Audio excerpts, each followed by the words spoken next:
I welcome you all to Conquer UPSC Prelims Roast 2020 की series में ये हमारा 13th लेक्चर है जहां पे मैं साइंस एंड टेक्नोलॉजी के रिलेटेड करंट अफेयर्स डिस्कस करूंगा। सबसे पहला आर्टिकल हर्ड इम्यूनिटी। यहाँ देखिए हर्ड इम्यूनिटी क्या होता है। देखिए हमें कोविड-19 से बचने के लिए दो सजेशंस दिए गए हैं। पहला तो एक है आइसोलेशन या क्वारंटाइन या लॉकडाउन। दूसरा जो कि यूके ने अपनाया है वो है हर्ड इम्यूनिटी। हर्ड इम्यूनिटी दोनों में डिफरेंस क्या है? देखिए आइसोलेशन थोड़ा कम रिस्की है, नो रिस्क बता सकता हूं मैं आपको हेल्थ के मामले में, लेकिन फिर भी आपकी इकोनॉमी जाएगी, लॉन्ग टर्म में यह आपको इम्पैक्ट करेगा लॉकडाउन। वेरास यूके ने जो कॉन्सेप्ट अपनाया है वो कुछ अलग है। रिस्क होगा लाइफ का, यहाँ पे रिस्क लाइफ का नहीं होगा, इकोनॉमी का रिस्क होगा। और इकोनॉमी तो अच्छी होगी क्योंकि हर कोई हर्ड हो सकता है, हर कोई अपने आप ग्रीगेरियस हो सकता है, ग्रीगेरियस यानी सोशलाइज्ड हो सकता है। तो यहाँ देखना आप, ये डायग्राम में वही एक्सप्लेन करने की कोशिश कर रहे हैं। ये ऐसे लोग हैं जो कोरोना वायरस से इन्फेक्टेड है और ये ऐसे लोग हैं जिसको कोरोना वायरस अभी इफेक्ट नहीं किया, इनकी इम्यूनिटी लेवल क्या है पता नहीं है, लेकिन ये ऐसे लोग हैं जो जिनका इम्यूनिटी लेवल बहुत ज्यादा स्ट्रांग है। अगर कोविड हो भी गया तो इनका डिफेंस सिस्टम एक्टिव होगा और इसको लड़ भगाएगा, ये इन्फेक्शन को लड़ भगाएगा। और ये person suppose there are two possibilities, एक ये इनको इन्फेक्ट करते हैं और दूसरा जब ये लोग, ये सारे लोग जिसको हाई इम्यूनिटाइज किया गया है, इम्यूनाइजेशन लेवल बहुत ज्यादा स्ट्रांग है, ये लोग इनके संपर्क में जब आएंगे, अगरचे के ये इन्फेक्टेड भी हो, तब क्या होगा, कोरोना वायरस हार जाएगा। यही इसका मेन प्रिंसिपल है कि इम्यूनिटी किस तरह से स्ट्रांग करेंगे। जो भी पीपल जिसका इम्यूनिटी स्ट्रांग है उनको छोड़ दिया जाएगा। सेम जिस तरह से ये वायरस है इस तरह से ये लोग हैं, दोनों की आपस में लड़ाई होगी और ये लोग जीतेंगे।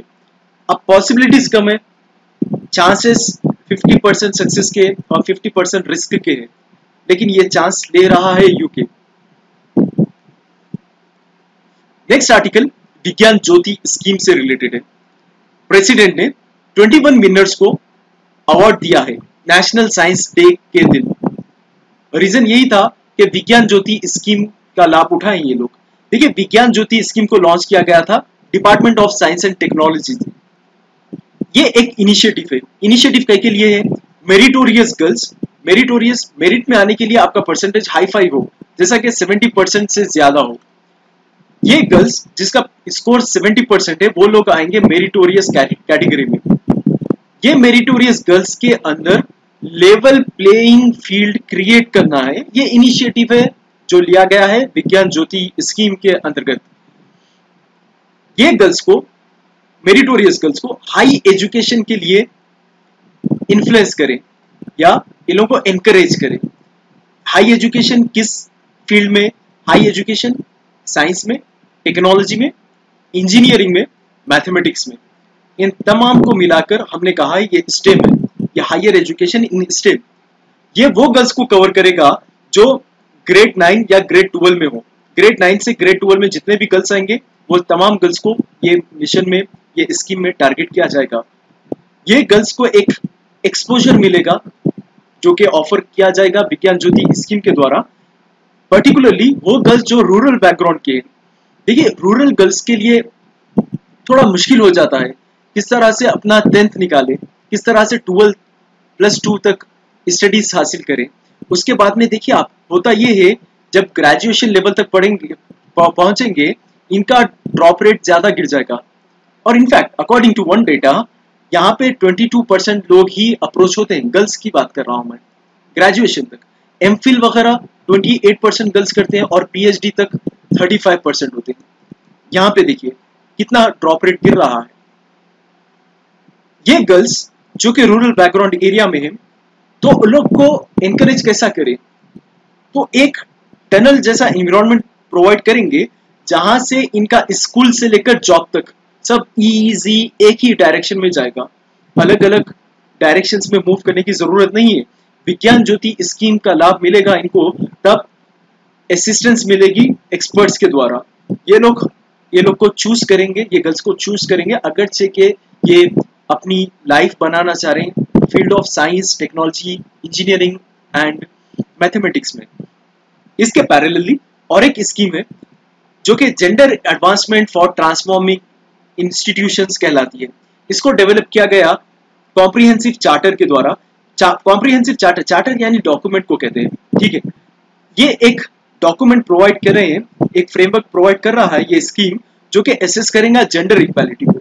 जेंडर इक्वालिटी यहाँ पे किस मामले में? एजुकेशन के मामले में, कि हम गर्ल्स को science, technology, engineering and mathematics में एजुकेशन प्रोवाइड करेंगे। ये इस स्कीम का एम है। Next article, renewable energy management centres. See, renewable energy को मैनेज करने के लिए कुछ मैनेजिंग सेंटर्स की जरूरत होगी। मैनेजिंग सेंटर्स कुछ इस तरह से होंगे।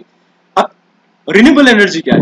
वो एनर्जी जो दोबारा हम रिन्यू कर सकते हैं, दोबारा हम एनर्जी में ले सकते हैं। ये कौन सी है? सोलर एनर्जी, विंड एनर्जी, ठीक है। विंड एनर्जी, सोलर एनर्जी, इसको फिर से हम यूटिलाइज करेंगे तो ये कम नहीं होगी। तो गवर्नमेंट का ये टारगेट है कि 175 gigawatts of renewable energy capacity develop कर सके इंडिया में बाय द एंड ऑफ 2022। ये टारगेट है। ये टारगेट को अचीव करने के लिए रिन्यूएबल एनर्जी मैनेजमेंट सेंटर्स को इस्टेब्लिश किया गया है, डेडिकेट किया गया है पावर मिनिस्टर के द्वारा to the centre, to the nation. REMCs एक मॉडर्न टेक्नोलॉजी यूज करेंगे। देखिए, स्टेट ऑफ द आर्ट मतलब एक फ्रेज होता है, ये इसका मतलब होता है modern technology. Modern technology manage करते हुए रिन्यूएबल एनर्जी का इंटीग्रेशन करेंगे। अब मॉडर्न टेक्नोलॉजी मतलब यहाँ पे REMCs में आर्टिफिशियल इंटेलिजेंस को इंटीग्रेट कर देना, ये हो गया। आर्टिफिशियल इंटेलिजेंस इसलिए क्योंकि आर्टिफिशियल इंटेलिजेंस की वजह से हम फोरकास्ट कर सकते हैं रिन्यूएबल एनर्जी को, और बहुत सारे शेड्यूलिंग टूल्स भी दिए गए हैं कि किन मामलों में ये शेड्यूलिंग टूल्स का सही तौर से इस्तेमाल किया जाए। ये प्रोवाइड करते हैं greater visualisation and enhanced situational awareness to the grid operators. अगर ग्रिड ऑपरेटर से जो ग्रिड किसको बोलते हैं? ये पैनल्स जो है ग्रिड है वो। ये ग्रिड ऑपरेटर्स को तरह तरह की नॉलेज प्रोवाइड करने के लिए इस तरह के शेड्यूलिंग टूल्स और आर्टिफिशियल इंटेलिजेंस का यूज किया गया है। अब ये टूल्स किस तरह से काम में आएंगे, कैसे आएंगे? ग्रेटर विजुअलाइजेशन के काम में आएंगे। ग्रेटर विजुअलाइजेशन मतलब कि कहाँ पे रिन्यूएबल एनर्जी ज्यादा मिल सकती है हमें, और वहां से एक पॉइंट से दूसरी पॉइंट तक एनर्जी किस तरह से ट्रांसफर कर सकते हैं। इस तरह के स्ट्रैटेजिकल लोकेशंस ये फाइंड आउट करेंगे और वहां पे इंस्टॉल करेंगे REMCs। फर्दर ये भी प्रोवाइड करेगा कि किस डायरेक्शन में आपको सोलर एनर्जी ज्यादा मिल सकती है, या विंड एनर्जी के लिए जो विंड पाइप्स होते हैं किस तरह से इंस्टॉल किया जाए। ये सारी चीजें REMCs जो है अभी इक्विप कर दी गई है आर्टिफिशियल इंटेलिजेंस के साथ। तो ये एक मॉडर्न वर्ल्ड में एक नई रिवोल्यूशन साबित होगी आने वाले समय में। 2022 तक आप देखोगे ये गवर्नमेंट ने अप्रूव कर दिया है इसका इम्प्लीमेंटेशन। REMCs जो है वो इम्प्लीमेंट कर दिया गया है, इसका अप्रूवल बाय द थ्रू का कैसा एक महारत्ना है हमारे पास पावर ग्रिड करके। महारत्ना पावर ग्रिड इसको इम्प्लीमेंट करने की जिम्मेदारी लेगी, और ये महारत्ना जो है power grid ministry of power के अंतर्गत आती है, और ये इम्प्लीमेंटिंग एजेंसी कहलाएगी REMCs को इम्प्लीमेंट करने की। क्वेश्चन वेरी सिंपल, REMC को कौन इम्प्लीमेंट करेंगे? पावर ग्रिड करेंगे। नो अदरवाइज यहाँ पे देखिए मैनेज कौन कर रहा है? इसको मैनेज किया जा रहा है इसको power system operation corporation of India limited POSOCO के द्वारा। इम्प्लीमेंट पावर ग्रिड कर रहा है, नो डाउट। मैनेज कौन कर रहे हैं? पोसोको। लेकिन पोसोको रीजनल और नेशनल लेवल पे मैनेज करेगा, स्टेट लेवल पे कोई और है मैनेज करने वाले। कौन है? State load dispatch centres. Next article, geo imaging satellite GSAT-1। ISRO ने एक मिशन लॉन्च करने के कतार पे थे ये लोग कि GSAT को लॉन्च करें, लेकिन unfortunately due to technical reasons ये पोस्टपोन्ड हो चुका है। अब देखिए जियो इमेजिंग सैटेलाइट GSAT-1 एक हमारा पहला सैटेलाइट है जो मॉडर्न टेक्नोलॉजी को यूज करते हुए अर्थ के ऑर्बिट में जियो सिंक्रोनस ट्रांसफर ऑर्बिट में प्लेस कर दिया जाएगा। GSAT-1 कैरी करेगा 3 stage geosynchronous satellite launch vehicle GSLV-F10। ठीक है। लॉन्चिंग व्हीकल क्या है जीसैट की? तो जीसैट की लॉन्चिंग व्हीकल है जीसैट GSLV F10। ठीक है, ये याद रखें बस। और इसके लिए, इसको लॉन्च करने के लिए एज हम लोग जियो सिंक्रोनस ऑर्बिट में इसको इंस्टॉल करने वाले हैं, इसको प्लेस करने वाले हैं, तब हमें एक अलग किस्म के, स्पेशल किस्म के प्रोपल्शन सिस्टम की जरूरत पड़ेगी। प्रोपल्शन सिस्टम क्या है? ये एक फ्यूल सिस्टम है, फ्यूल।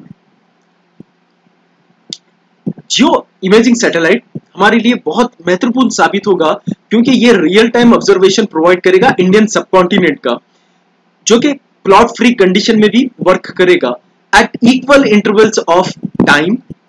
ठीक है, ये क्या करेगा? हमें मैसेजेस सेंड करेगा कि किस तरह से एनवायरनमेंट हो रहा है। ये देखिए, बेसिकली इसका एप्लीकेशन 4 अलग फील्ड में किया जाएगा: agriculture, forestry, mineralogy, disaster warning. Disaster warning मिलेगी ये सैटेलाइट के द्वारा कि किस तरह से, कहां से साइक्लोन्स आने वाले, फ्लड्स किस तरह से आने वाले, कब आने वाले हैं, क्या स्पीड होगी, लोग की इंटेंसिटी कितनी होगी, फ्रीक्वेंसी क्या होगी, ये सब ये प्रोवाइड करेगा। मिनरल्स, कौन से रीजन में कितने मिनरल्स मिलेंगे हमें, और कौन सी जगह, कौन सी रीजन बहुत ज्यादा इंपॉर्टेंट है मिनरल्स के लिए, ये सब प्रोवाइड किया जाएगा। फॉरेस्ट में आज देख रहे होंगे आप किस तरह से आग लग रही है, ये सब फॉरेस्ट के ऊपर नजर मार के बैठेगा ये सैटेलाइट। एग्रीकल्चर के लिए इंपॉर्टेंट होगा, ये फाइंड आउट करेगा कौन सी जमीन बंजर है और कौन सी फर्टाइल है। ठीक है, बैरन लैंड और फर्टाइल लैंड के बारे में ये बताएगा, और क्रॉप्स की यूटिलाइजेशन के बारे में ये सैटेलाइट इंफॉर्मेशन देगा। जियो स्टेशनरी ऑर्बिट, देखिए आप, 3 तरह के ऑर्बिट्स होते हैं, बेसिकली मेजरली क्लासिफाइड इनटू। एक होता है पोलर ऑर्बिट, दूसरा होता है जियो सिंक्रोनस, तीसरा होता है जियो स्टेशनरी। यहां पे जियो का मीनिंग है अर्थ। अब समझते हैं पोलर क्या है। अर्थ के 2 पोल्स होते हैं, एक नॉर्थ पोल, एक साउथ पोल, एक साउथ पोल। ठीक है, यहां पे ये ऑर्बिट होती है, ऑर्बिट यानी पाथ, जहां पे ये मूवमेंट करता है। ये ऑर्बिट के ऊपर, नॉर्थ पोलर ऑर्बिट के ऊपर एक सैटेलाइट को प्लेस कर देना, वो होगा पोलर सैटेलाइट। ठीक है, सिमिलरली अर्थ के इक्वेटर, यहाँ पे इक्वेटर है, अर्थ के इक्वेटर पे कोई सैटेलाइट को प्लेस कर देना यहाँ पे, ये इस तरह से रिवॉल्व होगा जिस तरह से अर्थ रोटेट करता है। ठीक है, इसकी स्पीड अर्थ की स्पीड से, रोटेशन स्पीड से सिंक कर दी जाएगी। यही होता है जियो सिंक्रोनस। जियो, ओके, ये होता है जियो सिंक्रोनस। लेकिन जियो सिंक्रोनस, जियो स्टेशनरी में डिफरेंस क्या है? जियो सिंक्रोनस और जियो स्टेशनरी जो है, उसमें बेसिक डिफरेंस ये है, जियो स्टेशनरी में अर्थ के इक्वेटर रीजन पे सैटेलाइट प्लेस की जाएगी, वेयरएज जियो सिंक्रोनस में क्या होगा, कहीं भी प्लेस कर दी जाएगी, कहीं भी अर्थ के ऑर्बिट में कहीं भी प्लेस कर दी जाएगी। जियो स्टेशनरी ऑर्बिट 36,000 किलोमीटर अवे होगा अर्थ से।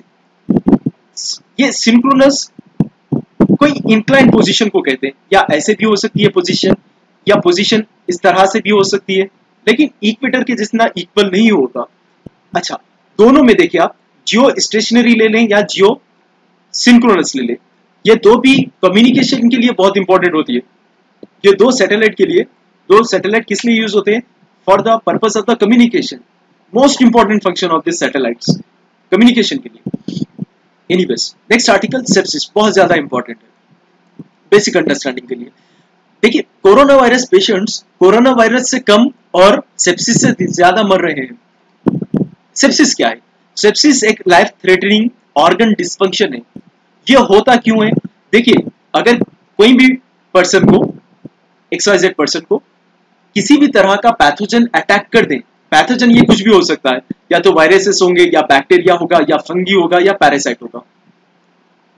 ये अगर इन्फेक्ट कर दे ये पर्सन को, ये वायरस, बैक्टीरिया, फंगी या पैरासाइट इनको ट्रिगर करेगा। किनको ट्रिगर करेगा? अपनी बॉडी के इम्यूनिटी को ट्रिगर करेगा। अगर इम्यूनिटी ट्रिगर हो गई तो इम्यूनिटी 2 लेवल्स पे रेस्पॉन्स करेगी, या तो ओवर रिएक्ट करेगी या रिएक्ट नहीं करेगी। रिएक्ट नहीं करेगी तो आप बीमार होगे, ये वायरसेस इन्फेक्ट करेंगे आपको। ओवर रिएक्ट करने से आपको सेप्सिस हो सकता है। सेप्सिस क्या है? किसी भी ऑर्गन का फंक्शन करना बंद हो जाए, वो सेप्सिस कहलाता है। ये ट्रिगर कौन करेंगे? पैथोजेंस करेंगे। इसके कॉजेस क्या हो सकते हैं? कॉजेस यूजुअली न्यूमोनिया है, wound infection, urinary tract infection and infections in abdominal activity, ये कॉजेस है सेप्सिस के। सेप्सिस सीजनल इन्फ्लुएंजा वायरस से ट्रिगर नहीं होगा, ये जनरल वायरसेस है। जनरल वायरसेस है, हमारे बॉडी में इतनी क्षमता होती है, इम्यूनिटी इतनी होती है कि जनरल वायरसेस से लड़ ले। लेकिन जो इस तरह के हाईली इन्फेक्शियस वायरसेस है, corona virus, Ebola, yellow fever viruses, dinghy, हाँ इसको डेंगी प्रोनाउंस करते हैं, स्वाइन फ्लू और बर्ड फ्लू, ये लोग कर सकते हैं सेप्सिस को ट्रिगर। सिम्टम्स क्या होते हैं सेप्सिस अगर हो गए तो? देखिए, आपका बीपी ड्रॉप कर जाना, ब्लड प्रेशर गिर जाना, और आपकी दिल की धड़कन बहुत तेजी से धड़कना, फीवर हो जाना आपको, और बार बार फीवर का अगर होना, हेवीली ब्रीथिंग होना, सांस भारी हो जाना आपकी, और आपको बीमारी की फीलिंग आते रहना, हरारत जो बोलते हैं जो हम हरारत बोलते हैं वही है फीलिंग ऑफ इलनेस, और सडनली कंफ्यूजन हो जाना, ये है सेप्सिस के बारे में। Next article, starch based haemostat. Haemostasis क्या है?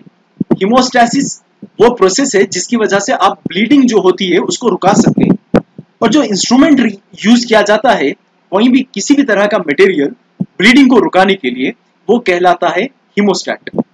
ठीक है, हम जो स्टिचेस यूज करते हैं ये भी एक हीमोस्टैट है। ठीक है, देखिए होता ये है, जब आपके पास आपके सिस्टम में क्लॉटिंग फैक्टर्स नहीं होता, ब्लड क्लॉटिंग ना हो, तब क्या होगा? एक्सेसिव अमाउंट में ब्लड लॉस होगा। ठीक है, एक्सेसिव अमाउंट में बहुत ज्यादा ब्लड लॉस होगा। अब इसको प्रिवेंट कैसा कर सकते हैं? By using haemostat. और इसको ढंग से समझने के लिए मैं और एक एग्जांपल देता हूं आपको। सर्जरी या ऑपरेशन करा रहे हैं तो डॉक्टर्स को ऑब्वियसली कट करना पड़ता है। ठीक है, स्किन आपकी, ब्लड वेसल, समटाइम्स ऑर्गन भी कट करना पड़ता है। तो जब ये कट करेंगे तब तो ब्लड लीक होगा, ब्लीडिंग होगी, तब उसको रुकाया कैसा जाता है? Doctors with the help of forceps, cottons, इस तरह से रुकाते हैं। ठीक है, तो अब ये जो मटेरियल यूज करते हैं, जब ये हट जाएंगे तब फिर से ब्लीडिंग होगी। और दूसरा वे क्या है? दूसरा वे है कि आप स्टिचेस यूज कर लें।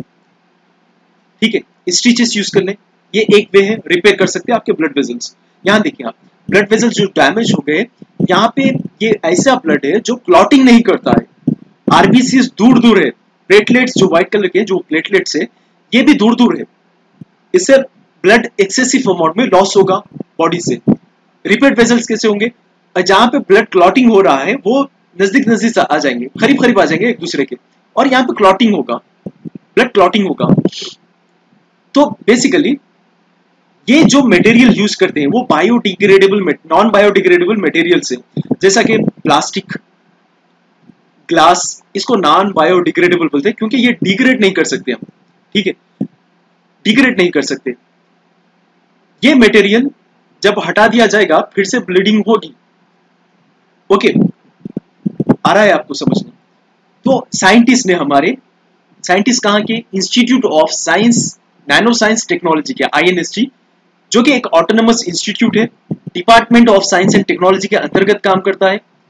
इन्होंने डेवलप किया है स्टार्च बेस्ड हीमोस्टैट। ये एक ऐसा मटेरियल है जो नेचुरल वे में ब्लड की क्लॉटिंग करेगा। ये प्रोडक्ट की क्षमता बहुत ज्यादा होगी, अब्जॉर्प्शन कैपेसिटी बहुत ज्यादा होगी, और ये इंप्रूव करेगा अपना अब्जॉर्प्शन। सबसे अहम बात, सबसे इंपॉर्टेंट बात, ये एक्सपेंसिव नहीं होगा, और ये बायो कंपैटिबल भी होगा और बायोडिग्रेडेबल भी होगा। ठीक है, ये थोड़ी टेक्निकल लैंग्वेज है, हमारे लिए इंपॉर्टेंट नहीं है। ठीक है, हमारे लिए क्या इंपॉर्टेंट है? ये मटेरियल में कौन सा प्रोडक्ट यूज किया जा रहा है? Micro particles of the product known as calcium modified carboxy methyl starch, ये यूज कर रहे हैं, जिसकी वजह से जो क्लॉटिंग होगी नेचुरल वे में क्लॉटिंग होगी, और इससे कुछ नुकसान नहीं होगा। अगर चेके ये जो मटेरियल है स्टार्च बेस्ड, स्टार्च मतलब फैट को बोलते हैं, फैट की सहायता से हमने हीमोस्टैट डेवलप किया है इस तरह का, जो खून को रुकाएगा। ये बेसिकली प्रोवाइड करेगा एक कोहेसिव एंड एडहेरेंट जेल, जो कि 30 सेकेंड्स में आफ्टर कांटेक्ट विद ब्लड ये एक्टिव हो जाएगा और ब्लड को रोकेगा। Next article, super hydrophobic coating. एक टीम है कहाँ की, Indian institute of technology, Indian science of mines भी कहते हैं इसको, जो कि धनबाद में है। इसका कोलैबोरेशन हुआ है ओहायो स्टेट यूनिवर्सिटी ने, दोनों ने मिलकर सुपर हाइड्रोफोबिक कोटिंग को क्रिएट किया है। ये होता क्या है, देखिए आयरन अगरचे कि ये एक्सपोज कर दिया जाए विंड को या वाटर को, तब क्या होगा, इस पे रस्ट डेवलप होगा, रस्ट डेवलप होगा। आपने सुना होगा आयरन पिलर इंस्क्रिप्शन, फेमस इसलिए है, एक तो इंस्क्रिप्शन इसलिए फेमस है, दूसरा रीजन ये है कि ये रस्ट फ्री है, रस्ट नहीं लगता। बाद में आर्कियोलॉजिकल डिपार्टमेंट में छानबीन की कि रस्ट क्यों नहीं लगता, क्योंकि ये आयरन पिलर सेंचुरीज से ठहरा हुआ है एक ही जगह पे, फिर भी रस्ट नहीं लग रहा। यहाँ पे तो विंड भी आती है और रेनफॉल से वाटर भी आता है, दोनों का कॉन्ट्रैक्शन होने के बाद भी, कांटेक्ट होने के बाद भी इस पे रस्ट क्यों नहीं लगा। मालूम ये चला फाइनली एक स्पेशल किस्म की कोटिंग का इस्तेमाल किया गया है ये स्टील पर, ये आयरन पर। सिमिलरली हमने नई खोज की है सुपर हाइड्रोफोबिक कोटिंग की, इसके कुछ अपने अपने एडवांटेजेस है। देखिए ये कोटिंग, ये आयरन है जो देख रहे हैं आप, सिल्वर काइंड ऑफ मटेरियल, और ये वाटर है जो ड्रॉप जैसा फ्लूइड जैसा लग रहा है, ये वाटर है। ये जब गिरेगा इस पे, पहले तो ये ऑब्जर्व नहीं करेगा स्टील, ये क्या करेगा, रिपेल करेगा वाटर को। इसी वजह से ये वाटर जो है इसकी सरफेस पे तैर रहा है, ठीक है, फ्लोट कर रहा है। इन द सेम मैनर आप जब मर्क्यूरी रखेंगे आपके हाथ पे, ये फ्लोट करेगी, वाटर के जैसा ऑब्जर्व नहीं होगी। सो इस तरह की कोटिंग की गई है। ये टीम यूज कर रही थी polyurethane and silicon dioxide nano particles, ठीक है, जो कि कोटिंग में, स्पिन कोटिंग में मदद करेंगे ये नैनो पार्टिकल्स। ये कोटिंग एक एडवांटेजियस भी है और कॉस्ट इफेक्टिव भी है कंपेयर टू व्हाट दो अलग तरह के कोटिंग्स किए जाते थे पहले, immersion coating and spray coating. उससे बेहतर होगी साबित स्पिन कोटिंग। स्पिन कोटिंग का एक सबसे अच्छी प्रॉपर्टी ये है कि ये सेल्फ क्लीनिंग भी होगी, अपने आप को खुद साफ करेगी। सुपर हाइड्रोफोबिक कोटिंग के बारे में कुछ जान लें आप। हाइड्रोफोबिसिटी एक टर्म है जिससे ये नाम डिराइव किया गया है। इसका मतलब ही है कि एबिलिटी टू रिपेल वाटर को रिपेल कर दें, ऑब्जर्व नहीं करें। सुपर हाइड्रोफोबिक कोटिंग इन एक नैनोस्कोपिक सरफेस लेयर होगी। जैसा कि आप नेचुरल वे में कोटिंग देख लें आप, तो आपको समझ में आएगा। लीफ देखें आप प्लांट्स की, पर्टिकुलरली लोटस के जो लीफ होते हैं वो देखें आप, उसमें क्या होगा, आप फिल्म्स में या इमेजेस में देखो होंगे, जब शबनम गिरती है इसके ऊपर, जम नहीं जाती, ये फ्लोट करती है। सिमिलरली क्यों हो रहा है ये, क्योंकि इसके ऊपर नेचुरल वे में कोटिंग की गई है इस तरह के लीफ पे। और सिमिलरली इंसेक्ट्स देखें आप, इंसेक्ट्स के जो विंग्स होते हैं उस पर भी नेचुरल वे में कोटिंग की गई है, तो ये वाटर जो है फ्लोट करेगा इनके विंग्स के ऊपर। Okay, super hydrophobic coating maritime industry के लिए बहुत इंपॉर्टेंट है, क्योंकि ये पानी से बहुत एसोसिएटेड होते हैं मैरीटाइम इंडस्ट्री, तो यहाँ पे एप्लीकेशंस हो सकते हैं सुपर हाइड्रोफोबिक कोटिंग के। Next article, E coli bacteria, Escherichia bacteria कहते हैं इसे। ठीक, ग्रुप ऑफ साइंटिस्ट, थोड़े साइंटिस्ट के ग्रुप होते हैं जो बैक्टीरियाज और पैथोजेंस को स्टडी करते हैं बेसिकली। तो ये साइंटिस्ट है जो स्टडी कर रहे थे cultures of E coli bacteria. इसको कह रहे हैं हम, इन साइंटिस्ट को, एक group of evolutionary biologist from Indian institute of science education and research IISER, ये पुणे में बेस्ड है। इन्होंने रिसेंटली ये फाइंड आउट किया है कि अगरचे के ई कोलाई बैक्टीरिया का पॉपुलेशन साइज बढ़ जाए तो ये डिटरमिन करेगी fitness trade off. Fitness trade off क्या होता है, देखिए वो एनवायरनमेंट। आप पहले ई कोलाई समझिए। ई कोलाई दो तरह की हो सकती है, एक जनरल और एक स्पेशल। जनरल ई कोलाई वो होती है जो अपने आप को किसी भी एनवायरनमेंट में ढाल ले। एक एनवायरनमेंट से एनवायरनमेंट 1 से एनवायरनमेंट 2 में रख दें इसको, तब ये क्या करेगी, अपने आप को इस तरह से बना लेगी, अडेप्ट कर लेगी कि दोनों जगहों पे सरवाइव कर सके। लेकिन स्पेशल ई कोलाई वो होते हैं जो एक एनवायरनमेंट में ही सरवाइव करते हैं, दूसरे एनवायरनमेंट में इनको रख दिया जाता है तो ये मर जाएंगे। ये ई कोलाई कोलन में मिलते हैं। कोलन क्या है, इंटेस्टाइन में कोलन होते हैं, कोलन में ई कोलाई मिलते हैं। E coli bacterium is commonly find in the gut of humans, जो कि वार्म ब्लडेड एनिमल्स जितने भी है उनके इंटेस्टाइन में ये मिलता है। हाँ, मैमल्स के भी, मैमल्स में हम आते हैं, जिसके पास मेमोरी ग्लैंड्स हो उसको मैमल कहते हैं। ये थोड़े हार्मफुल भी होते हैं और थोड़े हार्मलेस भी होते हैं। हार्मफुल किस लिए? ये लोग फूड बॉर्न डिजीजेस ट्रिगर कर सकते हैं, इनकी वजह से फूड बॉर्न डिजीजेस हो सकते हैं। यहाँ एक चीज याद रखें, जो इकोलाई प्रोड्यूस करता है वो जहरीले केमिकल क्या है? शिगा टॉक्सिन कहते हैं हम इसे, शिगा टॉक्सिन। ये इकोलाई इन्फेक्शन क्यों होते हैं? इकोलाई तो अंदर ही रहती है इंटेस्टाइन के, लेकिन इन्फेक्शन जब होता है तब अगरचे कि आप कंटामिनेटेड वाटर या फूड कंज्यूम कर ले, इसके अलावा कच्चा गोश्त जो है वो आप खा लें या कच्चा दूध पी लें, तब क्या होगा? आपको इकोलाई इन्फेक्शन हो सकता है। ठीक है, इसके सिम्टम्स क्या है? पेट में मरोड़ होना, डायरिया होना, समटाइम्स ब्लडी भी होना, डायरिया। तो ये सारे इन्फेक्शन सिम्टम्स है इसके।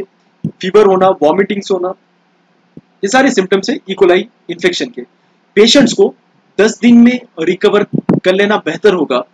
10 दिन के बढ़ गया, एक एक्सेस हो गए ये दिन, तो ये लाइफ थ्रेटनिंग भी बन सकते हैं, मौत भी हो सकती है। Next article, one health.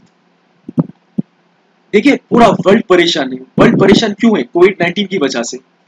कोविड-19 की महामारी की वजह से पूरी दुनिया परेशान है, और एक थ्योरी ये सजेस्ट कर रही है कोविड-19 बैट्स की वजह से हुआ। ठीक है, तो अभी ऐसे बहुत सारी चीजें हुए जो एनिमल्स से ह्यूमंस में ट्रांसफर होते हैं। इसको क्या कहते हैं हम? इसको कहते हैं जूनोटिक डिजीज, जूनोटिक डिजीजेस। तो हमारे लिए ये इंपॉर्टेंट हो गया कि ह्यूमन का एनिमल से, एनिमल का एनवायरनमेंट से, या ह्यूमन का एनवायरनमेंट से, इन तीनों का एक दूसरे से क्या रिलेशन है उसको ऑब्जर्व किया जा सके, सच दैट अगर हमें ओरिजिन मालूम हो गया तो हम उसको काउंटर अटैक कर सकते हैं या उसको रुका सकते हैं। अब ये देखिए, ये एक कोलैबोरेटिव, मल्टीसेक्टरल एंड ट्रांसडिसिप्लिनरी अप्रोच है, जो कि लोकल लेवल पे, रीजनल लेवल पे, नेशनल एंड ग्लोबल लेवल पे काम करेगा। इसका मेन एम होगा, गोल क्या होगा? ऑप्टिमल हेल्थ अचीव करना है by studying the interconnection between the among the communities of animals, environment, humans. One health issues, zoonotic diseases, antimicrobial resistance, food safety and food security, vector-borne diseases, environment contamination और other health threats shared by the people, animals and environment को study करेंगे, ये होगा। Next article, pharmaceutical and medical devices industry in India. India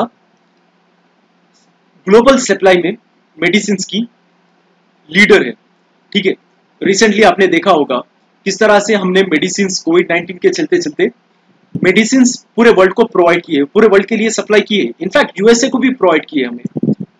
इस तरह से similarly India एक largest provider है जेनेरिक मेडिसिन का ग्लोबल लेवल पे, जिसके परसेंटेज है 20% शेयर है इंडिया का global supply by volume, and 50% share है इंडिया का global demand for vaccine such as, most important vaccine है ये, डीपीटी वैक्सीन कहते हैं हम इसे, डिप्थेरिया, टिटेनस, पेटोसिस, और इसके अलावा बीसीजी वैक्सीन, बर्सिलस, कैलमेटेर, गरिन, मिजल्स वैक्सीन है, मिजल्स वैक्सीन और बैसिलस कैलमेटा गेरिन वैक्सीन, ये सब इंडिया सप्लाई करता है। इनफैक्ट इंडिया को ग्लोबल सप्लाई का लीडर माना जाता है ये वैक्सीन को लेकर। सिमिलरली इंडिया अब ये चाह रहा है कि हम फार्मास्यूटिकल एंड मेडिकल डिवाइसेस भी इंडिया में तैयार कर सकें, इस तरह की इंडस्ट्री इंडिया में बनाए। इंडिया का रैंक देखिए वर्ल्ड वाइड में, प्रोडक्शन बाय वॉल्यूम के क्षेत्र में 3rd है और वैल्यू के क्षेत्र में 13th है। इंडिया एक हब है, सोर्स है, 60,000 जेनरिक ब्रांड्स मैन्युफैक्चर करता है, और इसके अलावा 500 डिफरेंट एक्टिव फार्मास्यूटिकल इंग्रेडिएंट्स भी हैं इंडिया में। 100% एफडीआई इंडिया वेलकम करता है हमेशा through automatic route under for, किस लिए? ग्रीनफील्ड फार्मा के लिए। डिपार्टमेंट ऑफ फार्मास्यूटिकल्स ने अपना एक एम सेट किया है कि इंडिया को एक हब बनाया जा सके end to end drug discovery के लिए। ये काम करेगा, ये एम काम करेगा फार्मा मिशन 2020 के अंतर्गत। एपीआई और केएसएम में डिफरेंस क्या है, यहाँ पे पढ़े थे आप एपीआई। एक्टिव फार्मास्यूटिकल इंग्रेडिएंट्स वो होते हैं जो हम ड्रग्स में कंपोनेंट जैसा यूज करते हैं। एग्जाम्पल टैबलेट या कैप्सूल्स में यूज किया जाता है एक्टिव फार्मास्यूटिकल इंग्रेडिएंट्स का। 70% इंडिया डिपेंडेंट है चाइना से एपीआई इंपोर्ट करने के लिए। केएसएम क्या है? केएसएम एक बिल्डिंग ब्लॉक है जो एपीआई में होता है। Okay, this is for today. ये साइंस एंड टेक्नोलॉजी का इंपॉर्टेंट सेक्शन था। ये आप ज्यादा से ज्यादा लोग को शेयर करिए और सब्सक्राइब करिए कॉन्कर यूपीएससी। Thank you.